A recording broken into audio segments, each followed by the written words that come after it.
हायकोर्टचा लिपिक पदाचा पेपर आणि त्याचा देत असताना आलेल्या लोकांना अडचणी म्हणजे मुलांना ज्याच्यामध्ये सॉफ्टवेअर चालत नव्हतं, कीबोर्ड चालत नव्हते, छत्रपती संभाजीनगर असेल त्याच्याचबरोबर कल्याण आणि काही जिल्ह्यांमध्ये बऱ्याच सेंटरवर अडचणी मुलांना तिथं आल्या. मुलांची मागणी आहे की पेपर हा परत झाला पाहिजे. तर मुलांचं जे म्हणणं आहे ते सांगण्यासाठी मी तिथे अधिकाऱ्यांना आणि हायकोर्टच्या सर्व प्रमुख पदाधिकाऱ्यांना भेटण्यासाठी गेलो होतो. चर्चा चांगली झाली. त्यांनी सगळा विषय समजून घेतला आणि त्या बाबतीत ते सकारात्मक आहेत की मुलांच्या बाजूने पुढच्या 2 ते 3 दिवसांमध्ये आम्ही निर्णय घेणार म्हणजे घेणार.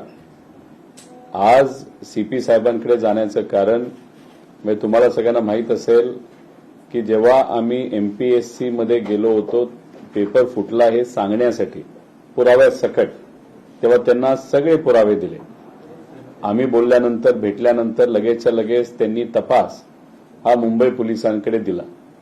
मुंबई पोलिसांच्या त्या पीआय जे आहेत जे हा सगळा तपास बघतायत त्यांच्याबरोबर सुद्धा आमची काही दिवसांपूर्वी चर्चा झाली.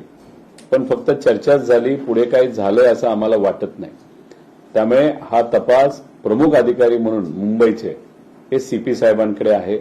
त्यामुळे सीपी साहेबांकडे जाऊन या मुद्द्यांवर आम्ही परत चर्चा करणार आहोत की मुलांच्या भवितव्याचा विषय इतका महत्वाचा असताना सुद्धा जर एमपीएससीचा पेपर जो फुटलाय त्या बाबतीत तुम्ही कुठंच काही चर्चा करत नसाल, नाहीतर तपासच पुढे जाणार नसेल तर हे योग्य नाही. त्या बाबतीत ते काय बोलतात एकदा भेटल्यानंतर मी आपल्या सर्वांना सांगेलच. आणि त्याच्याचबरोबर सीपी साहेबांना भेटत असताना काही दिवसांपूर्वी त्यांना एक पत्र एसआरएच्या बाबतीत मिटकर नावाचा जो अधिकारी त्याच्याबद्दल मोकोका त्यांच्यावर लावण्यात यावा आणि हायकोर्टली निकाल देऊन सुद्धा जी कारवाई त्या ठिकाणी होत नाही त्याच्यामध्ये एका कंडिशनच्या अंतर्गत त्याच्या मोकोका सुद्धा लागू शकतो, ती विनंती करण्यासाठी आम्ही सर्वजण तिथे सीपी साहेबांना भेटण्यासाठी आज जाणार आहोत. मिटकर यांना नेमकं असं काय केलं की तुम्ही थेट मोक्का लावण्याची त्याच्यावर मागणी करताय? हा अधिकारी नेमका कोण आहे, बॅकग्राऊंड काय, आणि मागच्या तुमच्या सरकार देखील त्यावेळी देखील हा अधिकारी ऍक्टिव्हली काम करत होता? आणि आमचं सरकार असलं काय नसलं काय, जो अधिकारी चुकीचा आहे तो अधिकारी चुकीचाच आहे. 5,000 कोटीचा भूखंड जो सामान्य लोकांचा आहे, नाहीतर जिथं एसटीपी प्लांट म्हणजे सिवेज ट्रीटमेंट प्लांट मुंबई वाढतंय, मुंबई जर वाढत असेल तर सिवेज ट्रीटमेंट प्लांट लागणार आहे. मग सिवेज ट्रीटमेंटसाठी वरळीमध्ये आरक्षित केलेली जमीन जर तिथं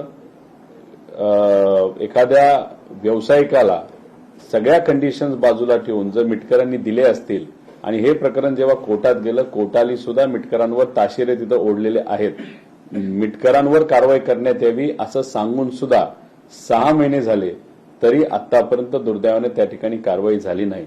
मग 5,000 कोटीचा भूखंड तो सुद्धा एसटीपीचा जर एक अधिकारी मनमानी करून तिथं काही विकसका म्हणजे डेव्हलपरच्या घशात जर घालत असेल तर त्याच्यावर कारवाई का होत नाही कोर्टाली सांगून सुद्धा असा आमचा प्रश्न आहे. त्यामुळे एसआरएला आम्ही पत्र दिलेलं आहे, त्यांनाही आम्ही 10-15 दिवस तिथं दिलेले आहेत. त्या बाबतीत ते काय करतात हे आम्ही बघूच. आज सीपी साहेबांना भेटू आणि सीपी साहेबांची बैठक झाल्यानंतर कमिशनर मॅडमला सुद्धा मुंबई कमिशनरांना याच बाबतीत व इतर विषयांच्या बाबतीत आम्ही भेटणार आहोत. पण मुळात ही जी एसटीपीची जागा आहे किंवा एसटीपीचा प्रकल्प जो आहे हा मुंबई महानगरपालिका राबवणार आहे किंवा मुंबई महानगरपालिकेच्या अखत्यारीत ते येतं, याचा आणि एसआरएचा संबंध काय आणि या अधिकाऱ्यांनी परस्पर ती जागा एखाद्या विकासकाला देण्याचा सुद्धा संबंध काय?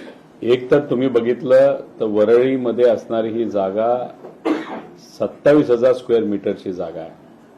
ही पूर्णपणे आरक्षित एसटीपी प्लांटसाठी आहे. मिटकरांनी कागदपत्रे लोकशाही मराठी ऐका, पहा, जागरूक रहा.